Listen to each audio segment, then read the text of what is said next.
Oh, yeah.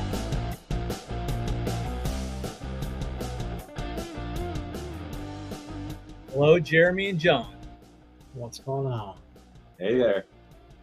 Jeremy is sharing out the podcast to different sites and locations and avenues and plains and hills and prairies and oceans. I don't know what he's doing back there, but he's doing it and he's always doing it well. So let's let him do his thing. John, how are you? I'm doing fantastic. Glad to be Okay. here. I skipped a Philadelphia Phillies game in the rain to be here with you guys tonight. So Okay. it's all good. We were supposed to go last night and it completely got washed out and they rescheduled to today. And I was like, I guess I'll go. Oh, And then that my wife was this the afternoon was like, okay, we're gonna be leaving in like 45 minutes. I was like, I completely forgot I'm supposed to be on a podcast tonight. Sorry guys. I think I'm gonna stay home. I'm just going to go ahead and tell you, and so will everyone in the comment section. Worst decision you have ever made, believe you me. Yeah. Who are they playing, by the way?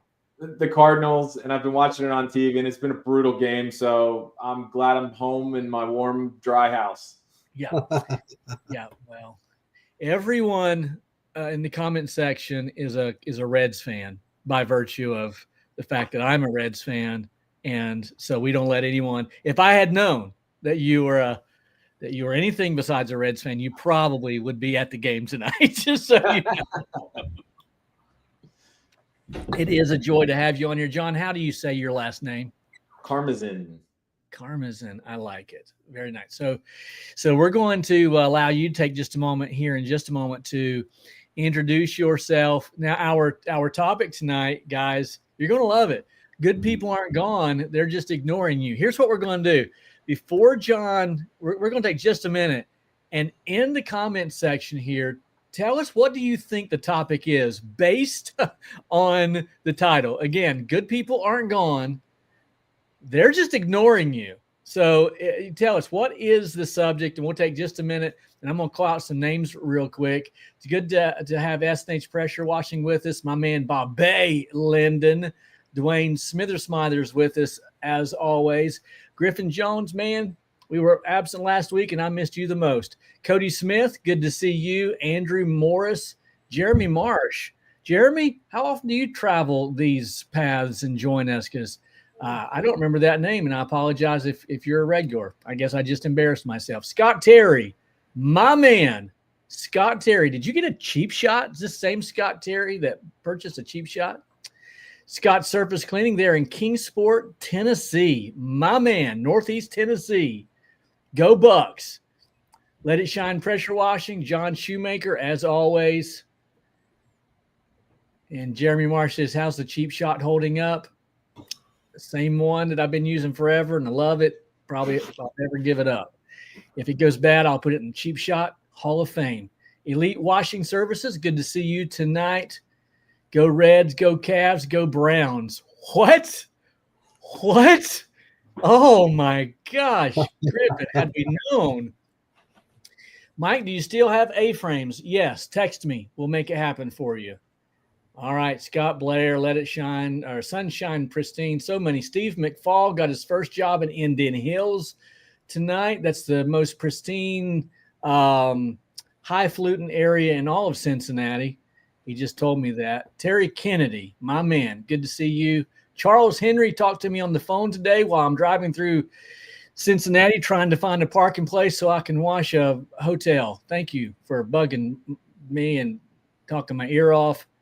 Bright Power Washing, good to see you.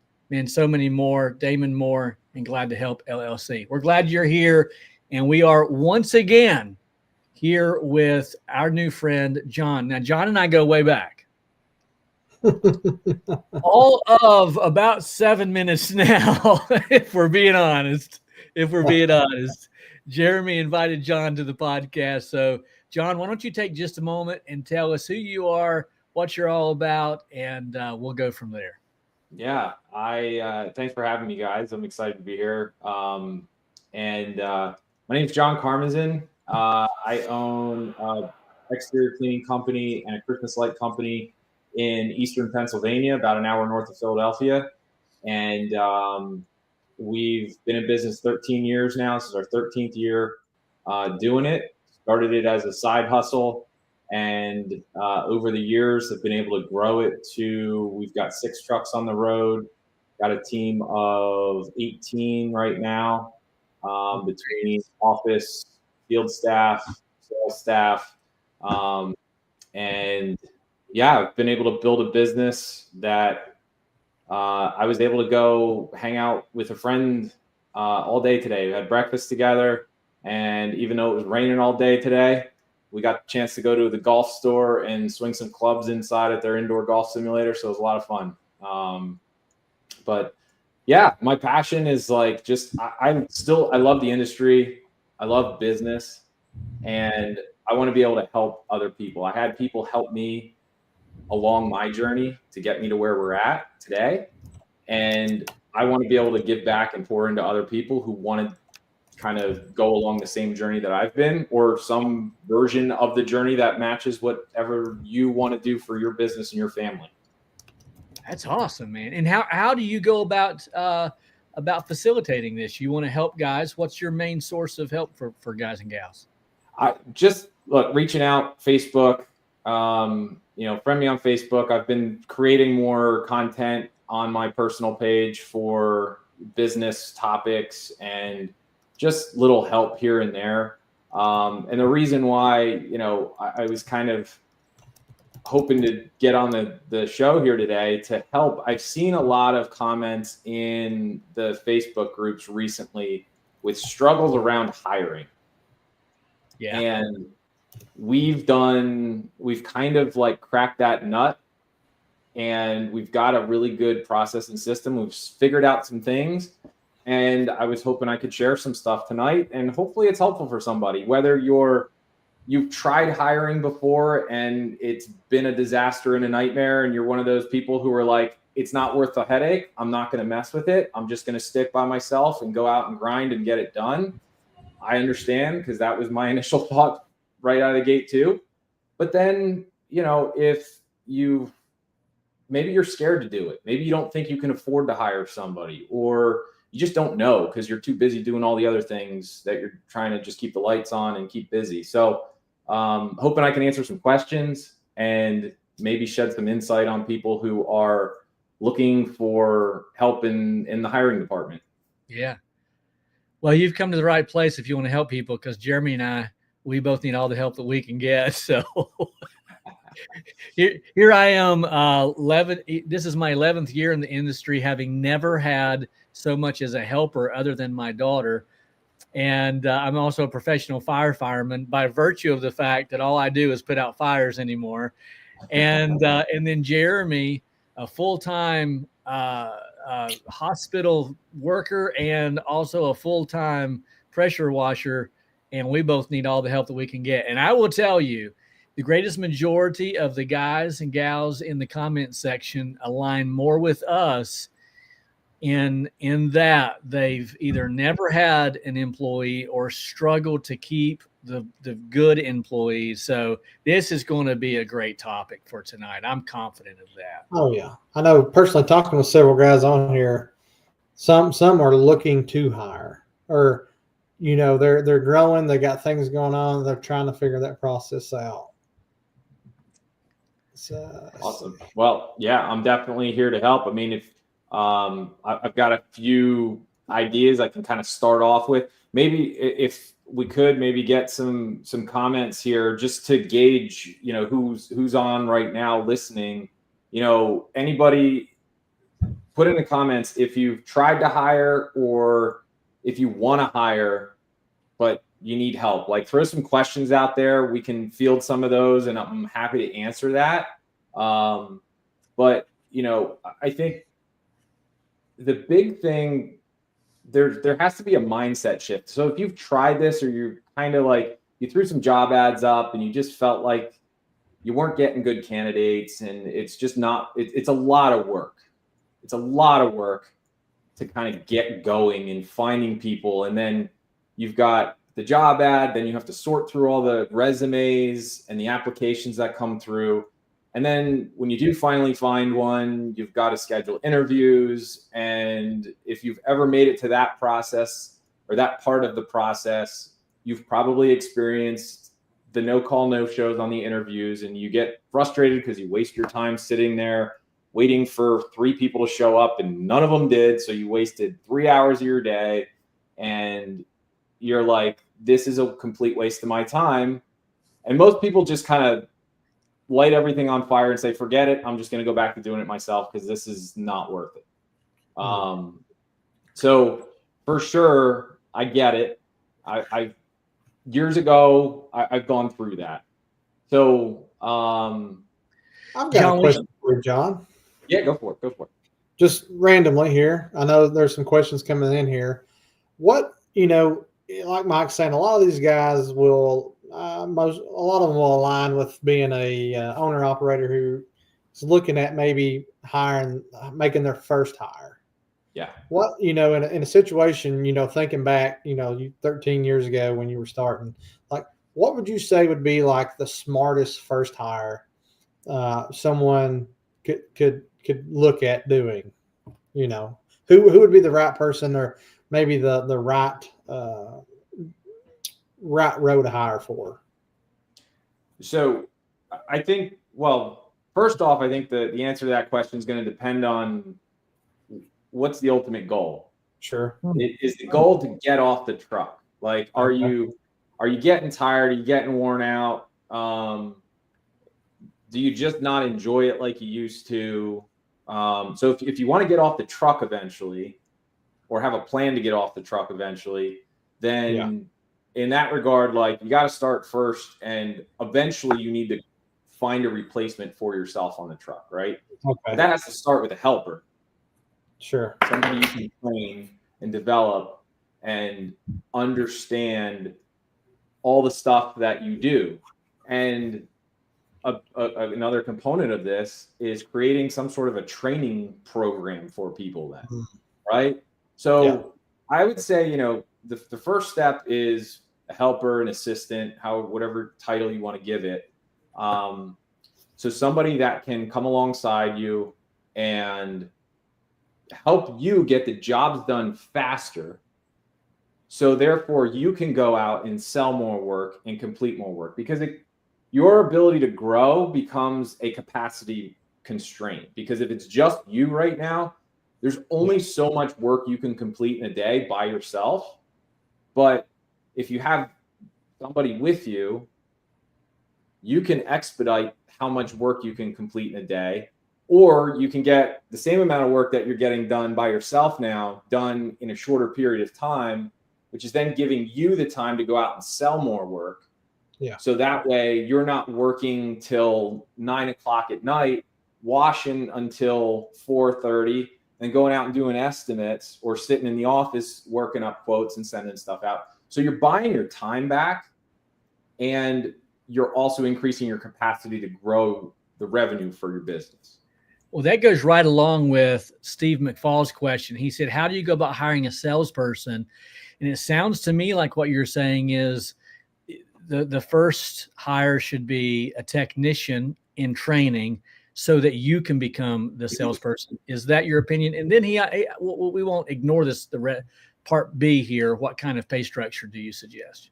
Yeah. So again, there's a lot of these, the answers to these are going to be very situational depending on what you want out of your business. If you aren't good at sales and you don't like sales and you prefer to stay on the truck, just going out, interacting with the customers and doing the work, I would not say, yes, you need to get off the truck and go do sales necessarily. So, but if you enjoy sales, then replace yourself in the field and go out and do sales.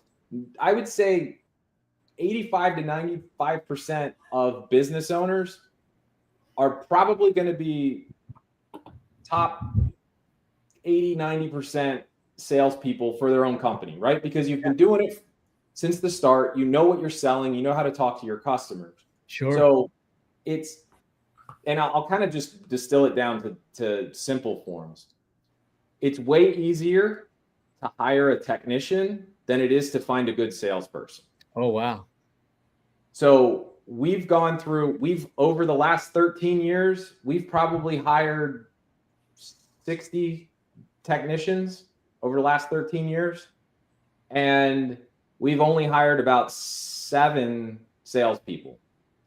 So, and I would have happily hired 30 salespeople, but good salespeople are hard to find. Okay.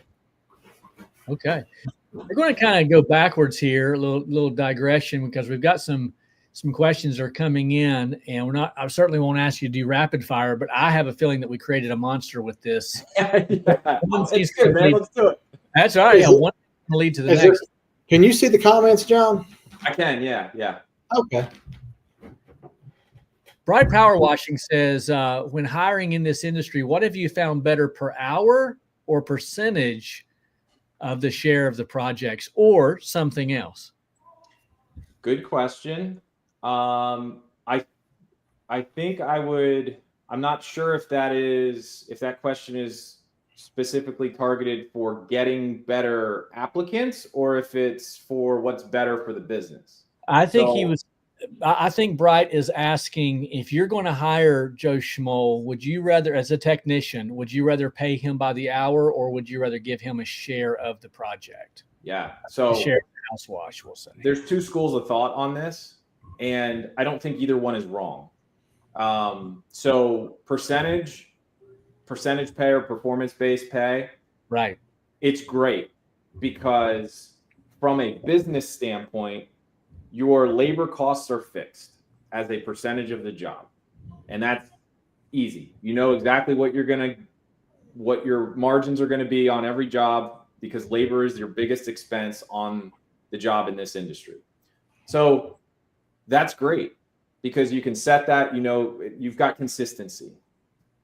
Hourly is good, because if you land a big commercial project, and let's say it's a $20,000 project, and you're there for 4 days,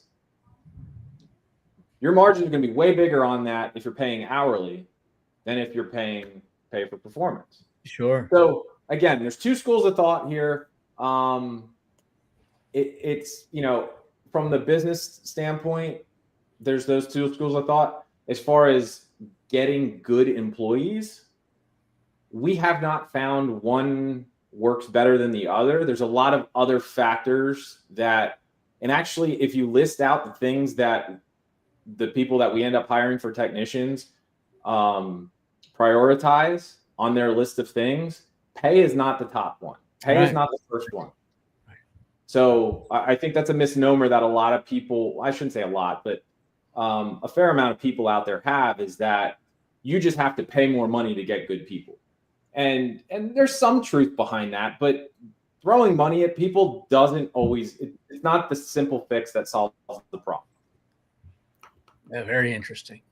Yeah. Good stuff.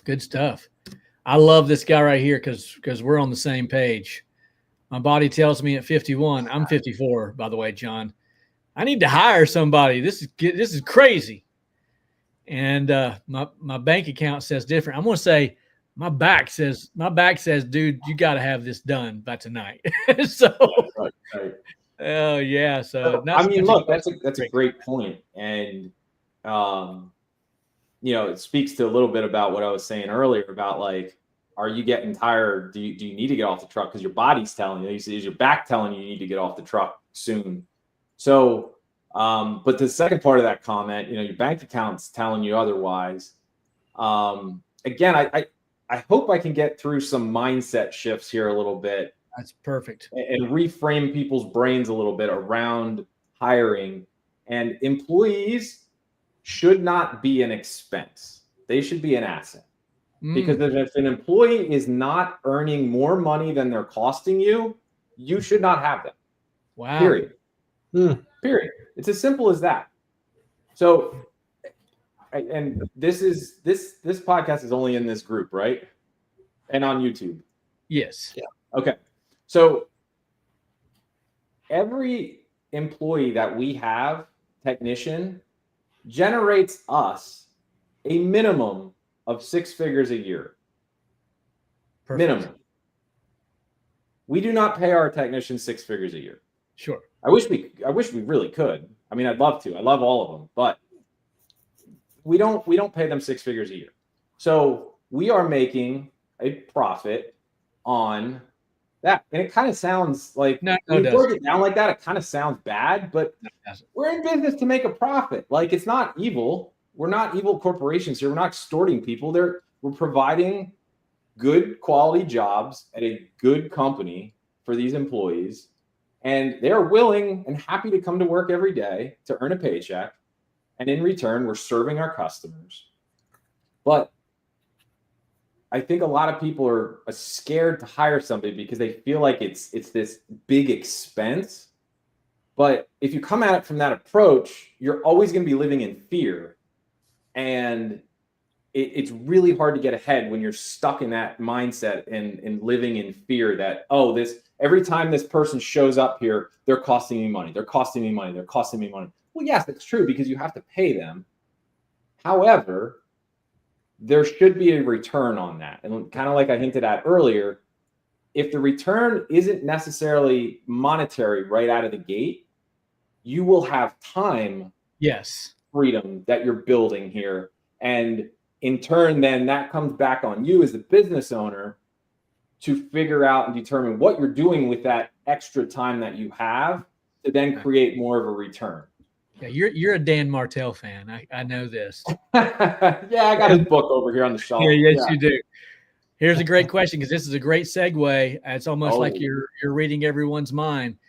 He says, I know you're in a seasonal area, John. I know everyone has their own ways, but how do you handle your team during the winter, layoff, unemployment, etc.?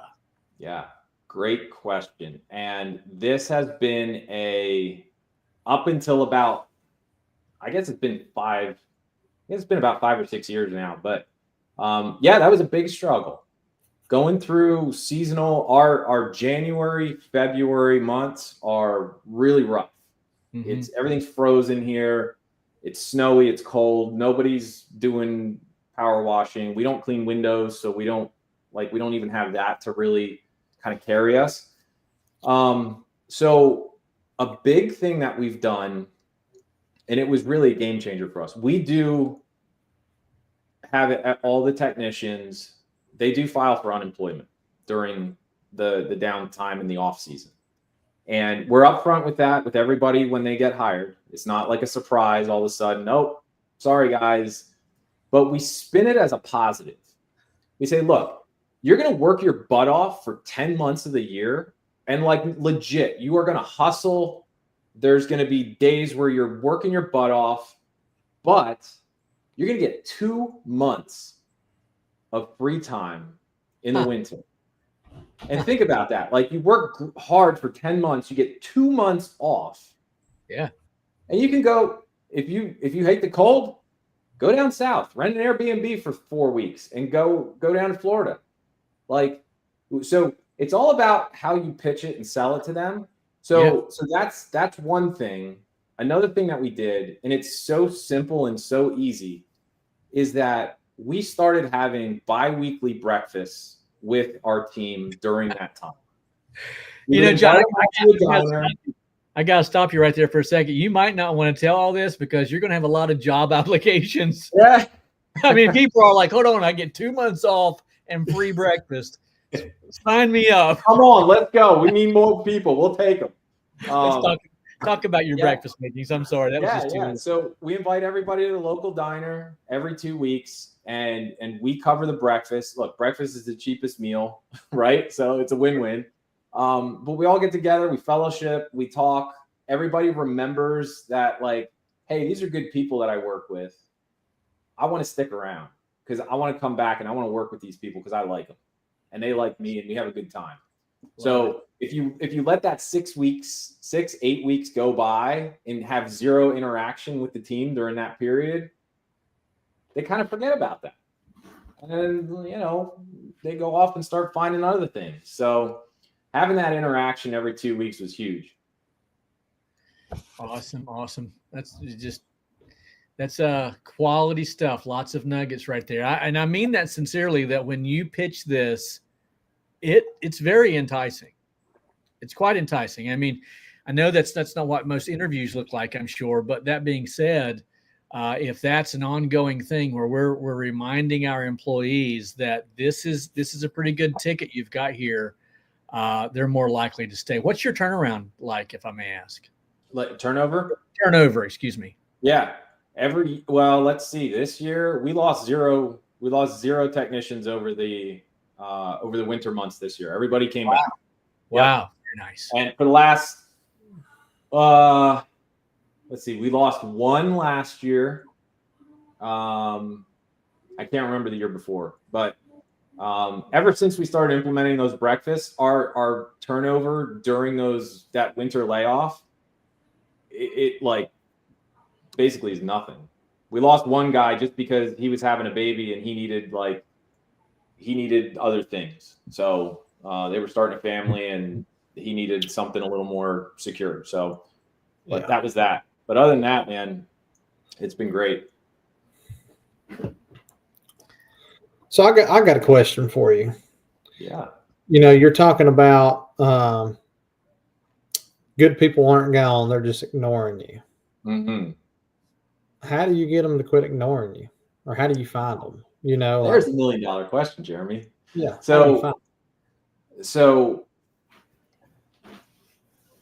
it's I've got a little saying, everybody kind of jokes, or people have joked about like, oh man, good workers are like unicorns these days, right? They're like, they just don't exist, or they're like impossible to find. Well, it's just John right here says, he's got 100 applications and one that may be qualified. Mm-hmm. Yeah. So here's sort of a little trick that we have found that works really well. And again, this is like a kind of reframe your brain, kind of mindset shift a little bit. But I use the term unicorns just because everybody kind of, it's sort of joking, but it's serious at the same time. You've got to understand what unicorns eat. If we're looking for a unicorn, we've got to understand what they eat. What makes them hungry? So we got to tempt them with something.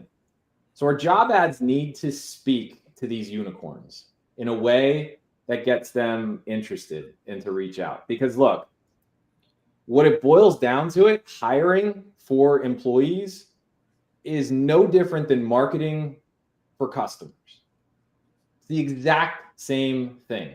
Okay. When you market for customers, what do you want? You want somebody to pick up the phone and call you, or fill out a form on your website to request a quote, right? Yeah. No different when we're trying to get applicants. Our job ad needs to be just like marketing material when we're trying to make that phone ring for our customers, or them to visit our website and fill out our form, our contact form. Same exact thing. So those people who we want, what our ideal avatar is for our employees, figure out what those nuances are that you're looking for, and speak to the things that those types of people really like, will make their ears perk up and be like, ooh, I want to go over here and see what this is.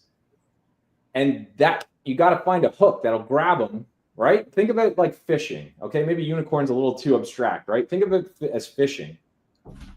The bait is your ad, your job ad. You got to get them interested in it. They sniff it, they smell it out, they come over. Okay, let's see what this is. Let's check it out. The hook that's actually going to grab them is the rest of your system. So the last comment said about, having 100 applicants and having to sort through all that, right? Building out a system to sort through and filter those ones that you do get interested, filter through that. So you're making sure you are getting top grade people that really match up with what you're looking for. And we've created a custom online application with very specific targeted questions that weed out 99% of the people we don't even want to waste our time with. Oh, wow. We have like 5 targeted questions on our application, and we literally scan the application, Do they have a valid driver's license? Do they have their own transportation to get here? Are you available to work Monday through Friday, the hours that we need you there? And we have 2 more very secret targeted questions that we ask. And I'll give one of them away. I'll give one of them away right here. On the application, we literally ask, assume you owned your own business. How many days within a 30-day period would you allow an employee to call off the morning of their scheduled shift? Ooh, that's good. Because we all get no call, no shows. And if somebody answers that question with anything more than 2, because the next thing we give them the opportunity to like explain their answer. Fair enough. Anything more than 2, you're disqualified without a valid explanation, obviously. Now, okay, so is that because you've experienced this enough that you obviously want to prevent this from happening? There are 1,000 reasons why you might fire someone, but this apparently, if it falls into this 5-question system, this must happen. And this is probably something that most of us are afraid of. So this becomes, that question's very specific because what it targets is their work ethic and their mentality around showing up for work consistently. Bottom line. Because look, everybody knows it. When you're in the middle of your busy season and somebody calls out, if you have employees, it just throws a hand grenade in the entire schedule, and it sucks, and it makes everybody's life miserable, and it's not fun.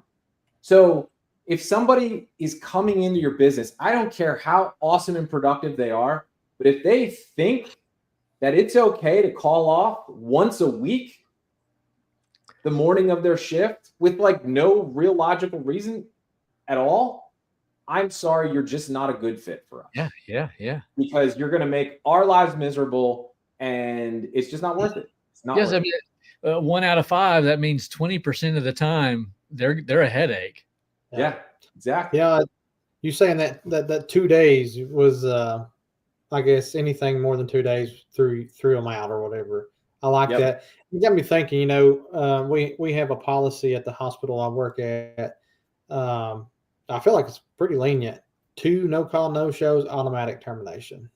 So it goes right along with what you're saying with that number 2. So I get that. Yeah. So that alone has been huge in us filtering out those applications we get. Because look, we've created some really good ads. They're good bait. We get 500-600 applications in a 2 to 3 week period.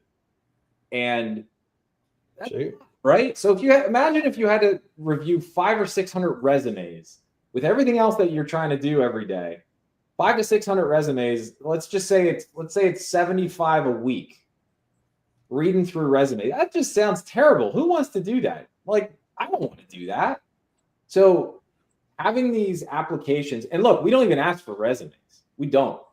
People could submit resumes on Indeed. We never even look at them. I could care less. I'm more interested in your character and your work ethic than I am your work history. You could have worked for another power washing company for 25 years. I could care less. It means nothing to me. It really does. Because we're going to train you on our system anyway. And if you actually have another experience with another company, you probably have some really bad habits that we're going to have to break. And it's going to be a lot harder to do that than it will be to just train somebody new who doesn't know any better. Yeah, that's fair. That's fair. So that's another nugget there too. Like, somebody with experience in this industry isn't always a great thing, because there's different ways of doing things in this industry. It's not like a carpenter or a welder where it's like you've got the skill set, the experience around washing. Like, have you been X-jetting? Have you been downstreaming? Have you been soft washing? Like, how do you go about it? And they could come in with a completely different background, and you're going to have to retrain them anyway and break all those bad habits that they've created. This is a great question here, John, that I'm going to throw up here on the screen here in just a second. I think is it's in the top of the questions that we've been asked so far. But before we do that, I want to say once again, thank you for joining us, John. We appreciate you being here. This is not a topic that we discuss very often because neither Jeremy nor myself have employees. I may make an announcement about that here in just a moment. But I want to say thank you for everyone who's joining us in the comments section as well. We have 54 guys and gals in the room. Here's the next question. Any idea how quickly you know if an employee is a good fit or not? How about if a candidate is a good fit or not? That's a great question. So we go through, I'll kind of outline our process real quick. So we've got our job ads, fire those up. We have anybody who replies to the job ad, we direct them to our online application. Those come through, we review those, filter them out based on those knockout questions. Anybody who gets through the knockout questions, we invite them to a group interview. So we hold group interviews. Typically, we'll do them twice a week when we're hiring. Wow. And, interesting. Yep. And we invite them via text message, right? Unicorn food. Most employees that we hire are in their early 20s to mid 30s. That's the average age for our employees. What are most of them doing? They're not on email. They're texting.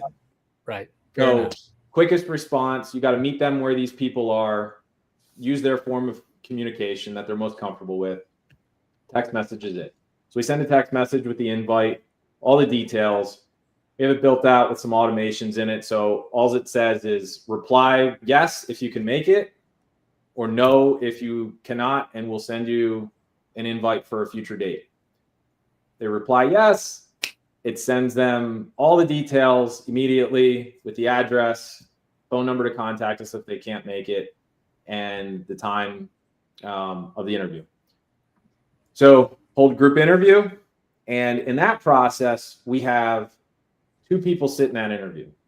So it's either my wife, who's our HR manager, and my office manager, or it's my office manager and my operations manager.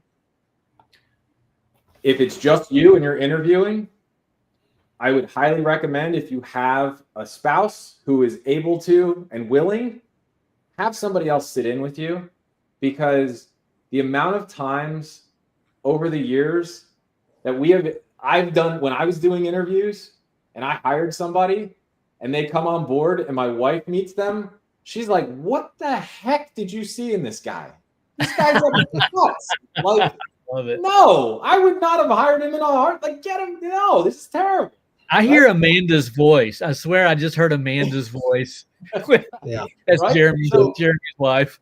So Yeah. there's definitely, and especially a woman's perspective, like that's like bonus points if you can manage to do that. So but yeah, so lately, like this year, my office manager's been super busy. So we've been having my wife and my office manager handling the group interviews. Because here's the thing, if you do a group interview setting, it's one-on-one is one thing, but when you have 5 to 12 people in a room and you're asking questions, like it's hard for one person to focus and like gather all that information. Fair enough. Having a second person is great, because there's some things that they've picked up on of like, this guy over here was fidgeting and he could not sit still. Like, what the heck? What's up with that? Like, something just didn't seem right with that. Like, he was unsettled and like he's just over there just like, or he's like, he couldn't sit down. He had to stand up and he was like pacing, and it was just like, things like that. So those are big deals. Like, the group interview process helps us weed out just the people you can tell. Like, look, you're going to be working with these people. You're inviting them to your team. That's one of the coolest things about hiring is like, you get to choose who you're working with. Yeah. To some degree, right? Like, we can't be within labor laws, right? We've got here, but that's the awesome thing about being a business owner is you have that choice. So you want to make sure not only do they have the skill set and the work ethic and align with you from a moral perspective, and they're going to carry out your company's core values and core beliefs and all this stuff and represent your company as you want it represented out there. But like, can you get along with this person? Are they super awkward? And then you're like, I don't know if they're going to be like able to talk to the customers if they need to in certain sense. Like, so you'll get that. Like, what your gut tells you is usually right. So if you feel something strange in an interview, don't make what I call a dumpster hire. And like, just because they can fog a mirror and they showed up and you went through 400 applications and they were one of like 6 people that actually showed up, don't hire them just because of that, even if they are like not good. Right. So, and then, so from the group interview process, we weed those people down, filter them down. Look, we've done some group interviews and nobody that showed up was worth it. We're like, no, this just wasn't a good group. We're just going to have to try again. Wow. And, but usually we get at least one. Sometimes, look, we just had one. It was last week.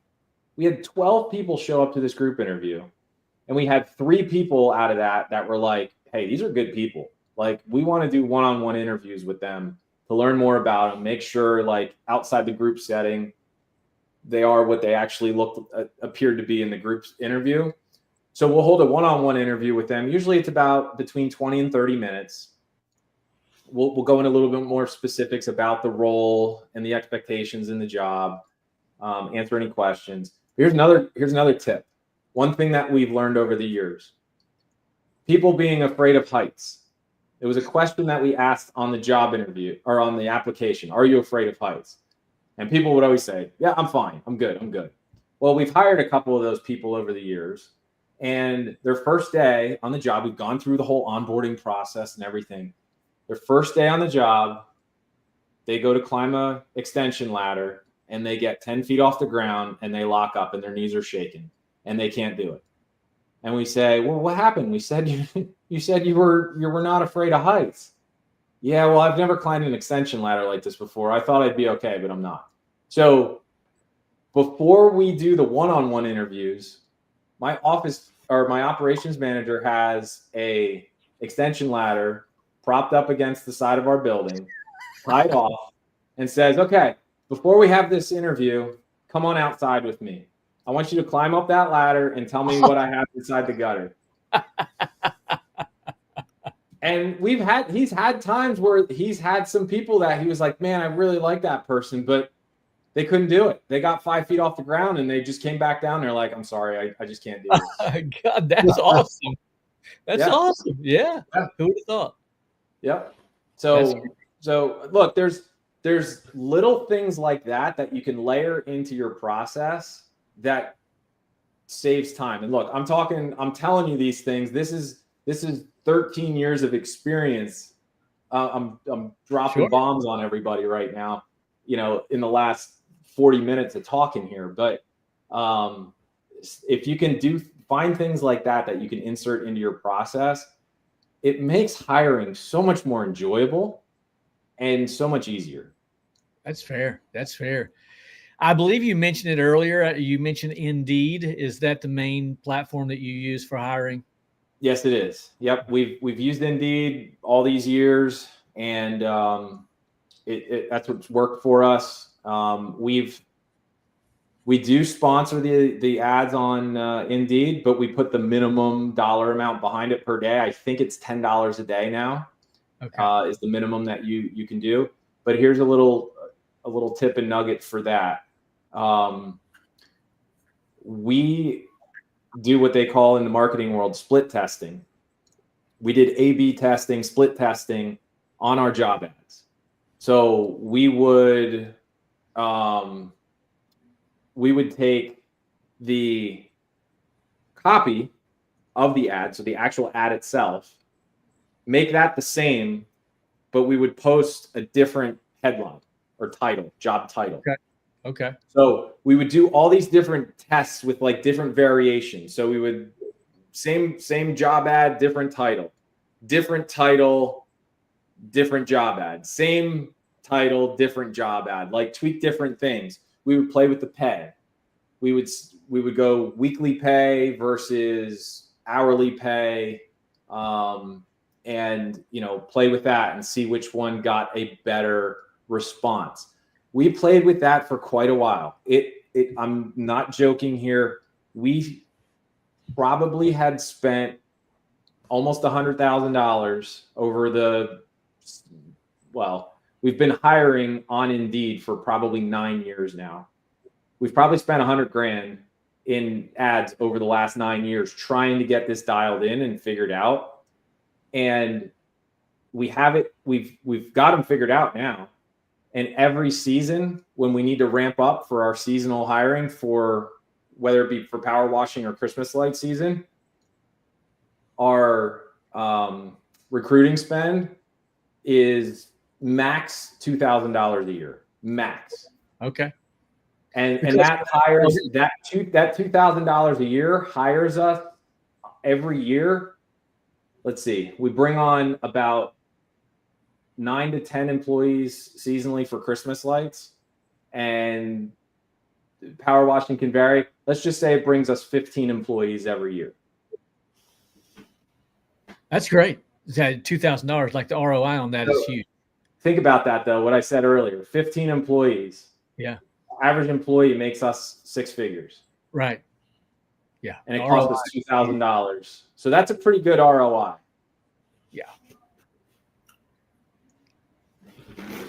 Well, we have more comments here. I've been zoned in, bro. I've been zoned in because this is, I gotta tell you real quick, and most of the people in the comment section know our story, meaning my story and Jeremy's story. Like, we've just got so much going on. Here it is, year 11 for me. Besides my daughter, I've never had a helper. And I think about what Dan Martell says about buying back your time. And his famous quote is, $1 million businesses aren't built on $10 tasks. We might want to upgrade that to $20 or even $30 tasks. Yeah. When I did my time audit recently in my shop for a full day, and then I looked back and I saw that for $20 an hour, i.e. $160 a day, I could have had my time back, my whole Saturday. Oh man, I wish I hadn't done it, because I've been miserable ever since. I'm telling you. You took the red pill. Yeah, I took the red pill. And so tomorrow night, I'm going to wash all day. Here's my thing tomorrow night. I'm going to wash all day. I'm going to come home and crash for a few hours. And then I'm headed down to the city to wash all night. Now, we're talking $6,500 for the night. And that's great money. But when I think about, I could have been at home and made almost as much money, right? So I'm like, God, I wish I'd never done that time audit. How many trucks do you have? Scott Terry asks. We have 6 trucks. 6 trucks. 2 employees per truck? On average, yes. Oh, wow. Yep. Very, very nice. Well, there's a guy here who says, I'll be your wingman anytime. Yeah, I'm a tough guy to work for. Hey, let's touch on that for just a second. Just a few moments ago, I don't know if you knew that you did this or not, but you really hinted on personality. Do I want this guy riding around the truck with me all day? He's awkward. It's just not gelling. I will tell you that that's probably one of my biggest fears, is that I'm going to hire someone that I don't like as a person. A1 worker, comes to work, and I almost wish he wouldn't, because I just don't feel like that we are going to jail. I will tell you, probably it's in the top 5 of the reasons I've never hired anyone. Probably says more about me than anything. I'm a snob. No, I think that is a legitimate fear that lots of people have, and you're not alone in that, Mike. I think, and here's a great tip. If anybody is comfortable and a fan of using ChatGPT, sure, have a conversation with ChatGPT and talk about the things that you value in just in general, your values, your the behaviors you look for in somebody that you're spending time with in the truck. Just think about your friends that you have. Not saying that your employee is going to be your friend, but the people you enjoy spending time with, people at your church or whatever that is. Think about character traits that they have. Plug all those things in ChatGPT. Have a 17-paragraph conversation about this and say, draft me up some questions that I can ask people that would help me identify these traits in somebody in an interview. Interesting. And that type of things, and usually they're situational type questions, like if you were posed in this situation, how do you think you'd respond, or something along those lines, right? It helps give you a little bit more insight on that than just shooting from the hip. But like I said before, your gut's pretty good at identifying those types of things. Okay. And most people who've been around long enough know if you go against your gut, it usually bites you in the butt. So sometimes if you're unsure, just stick with your gut feeling. I've had 2 employees since, I guess I've had 2, maybe 3. 2, we'll call it 2. 2 that's ran with me for multiple months. And I always call it seasonal, right? And they help me. One guy now has started his own rig and his own business, but just to say is I felt an instant connection just in our conversation, like-minded, very similar spirit, as far as mannerisms, values, stuff of those natures. And the other guy, right along, same thing, same values, both family. It just connected. It just felt right. Everything felt right. And then I've also had, this year, I've tried to hire. I'd put a job ad out and got a few feedbacks, and it just nothing felt right. And then one guy, we got as far as great phone conversation. I said, I didn't really have a great process, what you're saying, but per the phone conversation and the questions that he answered, it was good enough for him to, I always tell him we'll do a ride along day to see how it goes. Make sure you like it. Make sure I like it. That's great. And, and you know what happened? Called me the night before, can't make it. So I said, okay, there it was. Might as well have been a no call, no show, but then had the audacity to call me about 4 weeks later and wanted to know if I was still looking to hire.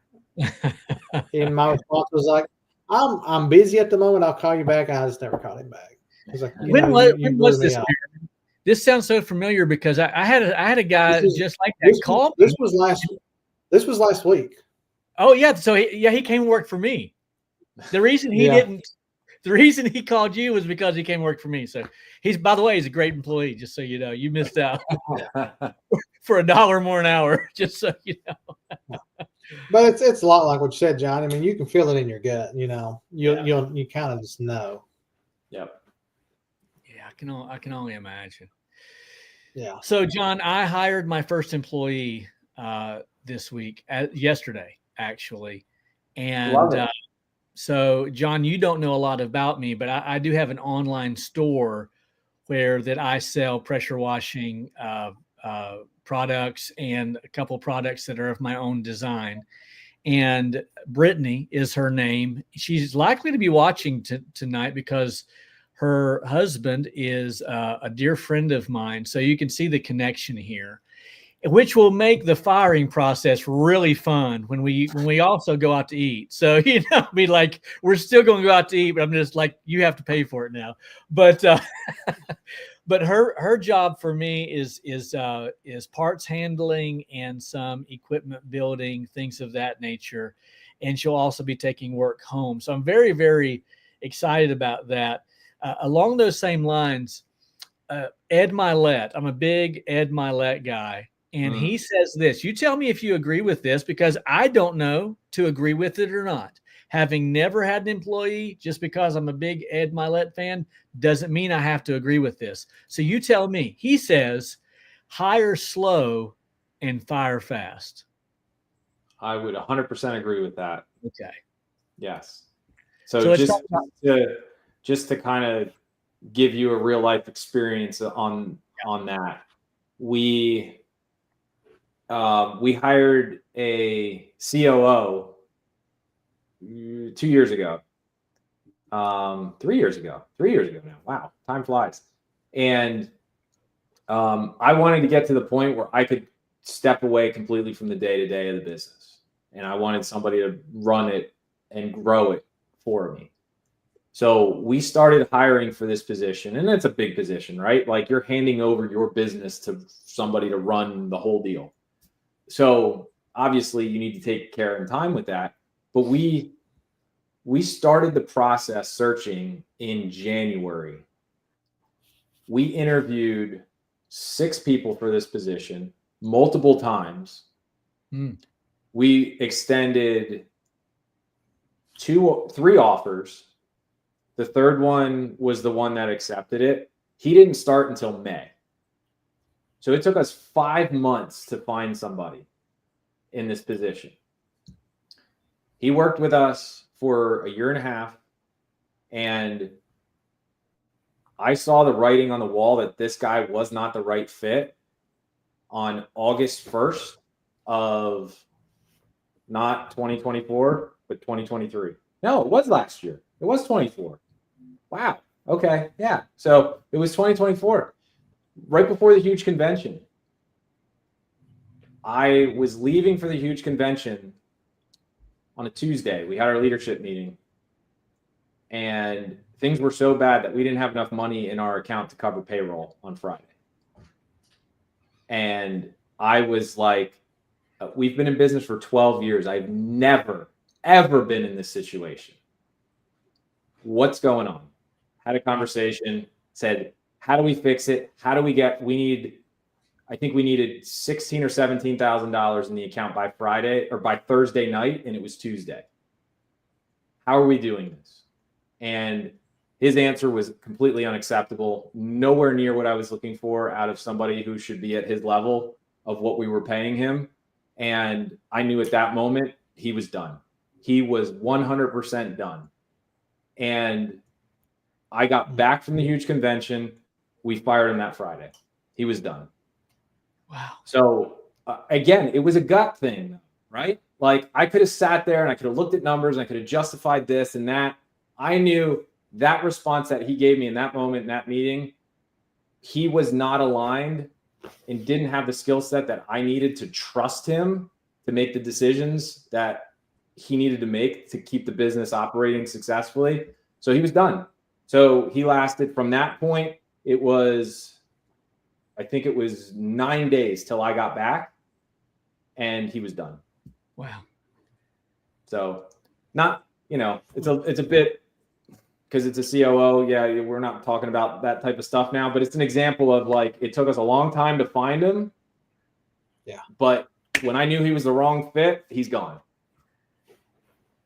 So I'd like to ask Jeremy a question. I'm just going to throw this out. This is one of those WWJD questions. What would Jeremy do?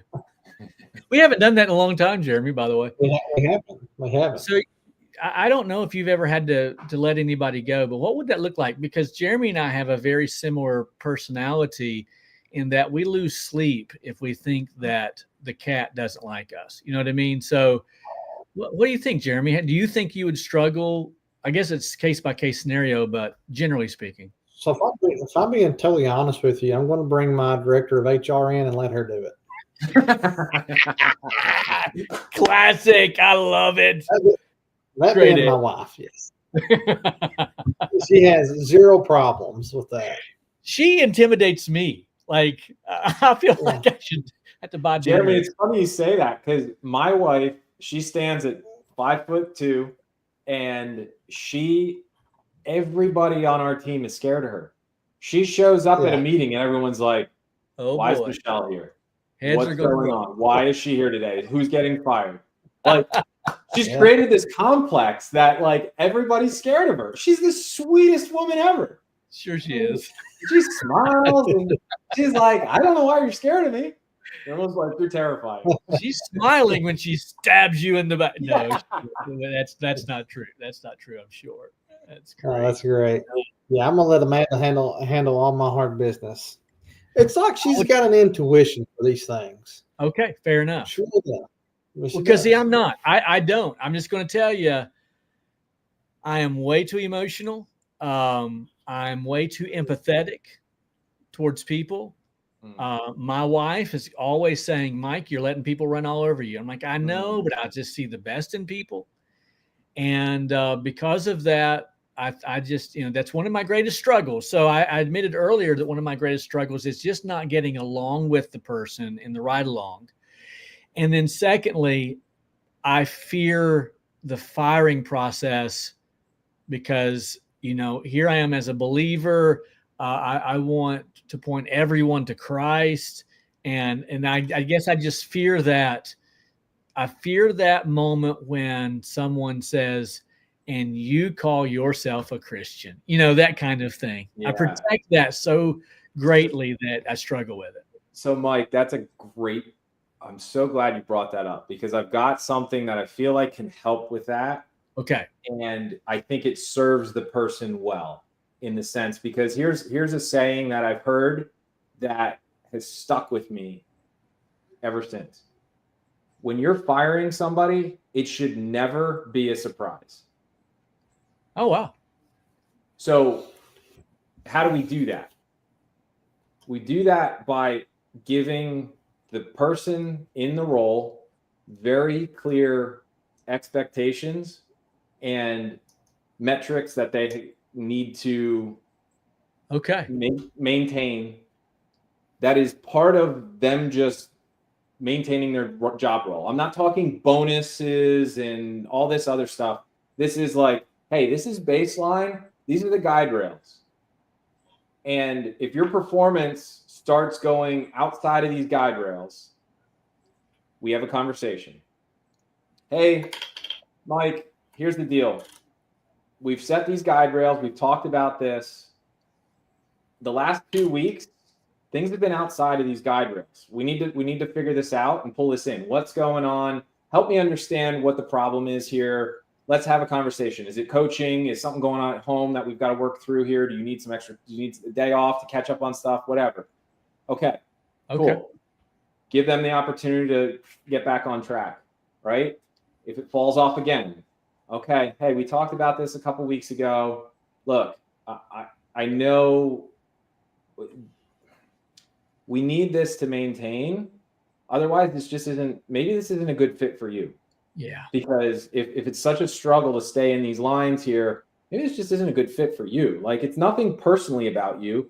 This job just might not be the right fit for you.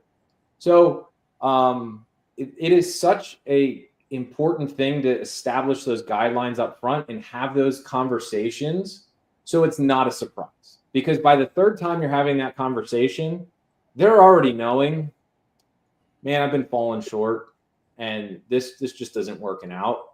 And honestly, sometimes those people at that point, they just leave because they know it's not a good fit, and they're saving face at that point because nobody really wants to be fired, right? Like, that's not a fun experience for what we just said. We don't want to fire people. Sure. But we want to serve them well and give them the opportunity to correct when they need it. But if they don't know that they're not performing, then we're not being good leaders in leading them. And then if we just all of a sudden come out of the blue and be like, look, this just isn't working. They're like, what do you mean? I thought I was doing a good job. That's where you have that issue then. Well, as just a little bit of satire, Brittany, if you're watching, I know you've only worked one full day. It's not working, honey. We're going to have to let you, if you could bring your uniform in and drop it off. And then there's another little bit of satire here. This is from Elijah. Jeremy, if you ever fire somebody, you got to live stream it for us. That would be awesome, bro. You got to do that. I feel bad because the guy that I felt bad for him. He was younger. He had a kid on the way. He had one kid already, and it's like what you said. I felt sorry for him, Mike. How do you sleep? But how do you sleep at night, Jeremy? I felt so bad that my buddy who owns the fencing company, who's always looking, for workers. He runs a couple crews. I gave him his number, and he brought him out and hired him. Do you know how long he lasted? We are the same person. The first day he lasted 2 hours, and he said he had to go use the bathroom and he never came back. Great move. That was a good move. He came back the second day. I think he made it like 4 hours, and he had to go do something, and he never came back. And then he had the audacity to call him, wanted to know when was he going to get his paycheck. So I dodged a bullet, and I'm sorry I put that off on you, Jody. If you see this, forgive me. Oh, that's makes you, but so maybe I did. And like it was Amanda. She's like, "Don't fool with him. Don't fool with him." It's okay. Yeah. So my bad. Brandon Hodge says, we've got to give a little background on this. He says, just enjoying the worst podcast ever, trying to learn something. Just so you know, John, we do call this the worst podcast ever. You can only go up from that point, So. I like it. Okay, that's fair. Set the bar low. You can always win from there. And you know what? Michelle, who's probably watching in the other room, is like, yeah, John, you're right. This is the worst podcast ever, John. Oh, it's good stuff. Good to see Rusty Nesbitt in the room with us tonight, a late comer for the podcast. We appreciate you being with us. Doc Jones is late as well, but he's here. We appreciate that.